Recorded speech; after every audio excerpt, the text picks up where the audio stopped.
মুসলিম বিশ্বের অভিভাবক রাষ্ট্র হিসেবে পরিচিত তুরস্ক আবারও নজর কেড়েছে সামরিক শক্তি বৃদ্ধি নিয়ে। পশ্চিমদের সরাসরি সাহায্য ছাড়াই দেশটি সরাসরি খাতে নিত্য নতুন প্রযুক্তি প্রদর্শন করছে। এবার তুরস্কের লক্ষ্য পঞ্চম প্রজন্মের নতুন যুদ্ধ বিমান আকাশে উন্মুক্ত করা। তুরস্কের রাষ্ট্রপতি রিসেপ তাইয়েব এরদোগান সরকারের তত্ত্বাবধানে ইতোমধ্যেই নির্মাণ শেষ হয়েছে এই আধুনিক যুদ্ধ বিমানটি।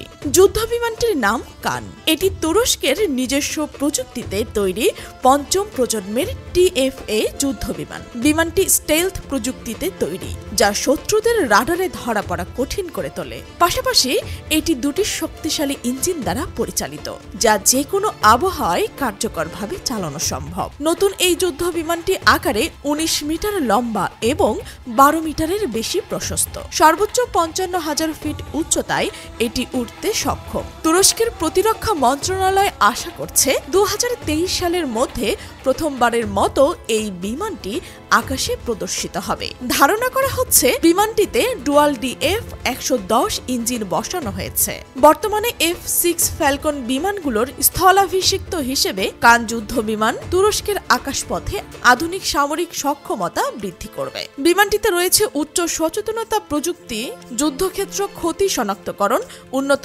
সেন্সর ফিশন, ইন্টারনাল উইপন ও উন্নত পারদর্শিতা। নতুন প্রজন্মের মিশন সিস্টেম এবং নির্ভুল আঘাত হানার সক্ষমতার কারণে এটি প্রতিদ্বন্দ্বীদের জন্য বড় চ্যালেঞ্জ হয়ে উঠবে। বিমানটির অভ্যন্তরীণ অস্ত্র সংরক্ষণ ব্যবস্থা এটিকে আরও স্বনির্ভর করে তুলেছে। তুরস্কের এই উদ্যোগ কেবল দেশটির বিমান বাহিনীর জন্য বরং রপ্তানির মাধ্যমে অন্যান্য দেশকেও লক্ষ্য করেছে। ইতিমধ্যেই বাংলাদেশ, পাকিস্তান, ইন্দোনেশিয়া এবং কাজাখস্তান এই বিমানের প্রতি আগ্রহ দেখিয়েছে। আগামী ডিসেম্বরেই প্রথমবারের মতো এটি আকাশে উড়াল দেবে। তুরস্কের এই উদ্যোগের প্রেক্ষাপটে পূর্ব ভূমধ্য সাগরে সামরিক উত্তেজনা বৃদ্ধি পেয়েছে।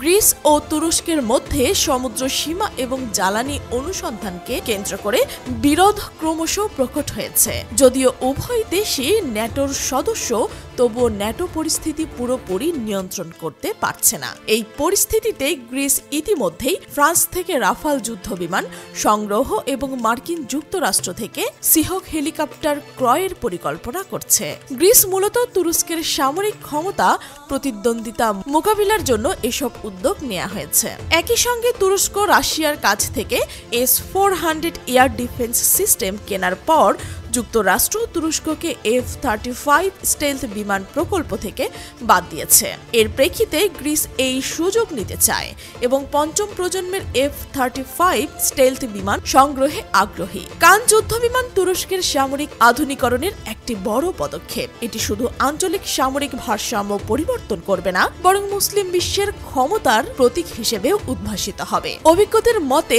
TFA যুদ্ধ বিমানটি তার উন্নত প্রযুক্তি, স্টেলথ ক্ষমতা ও নির্ভুল যুদ্ধ সামর্থ্যের মাধ্যমে তুরস্ককে সামরিক শক্তিধর রাষ্ট্র হিসেবে আরও সুসংহত করবে।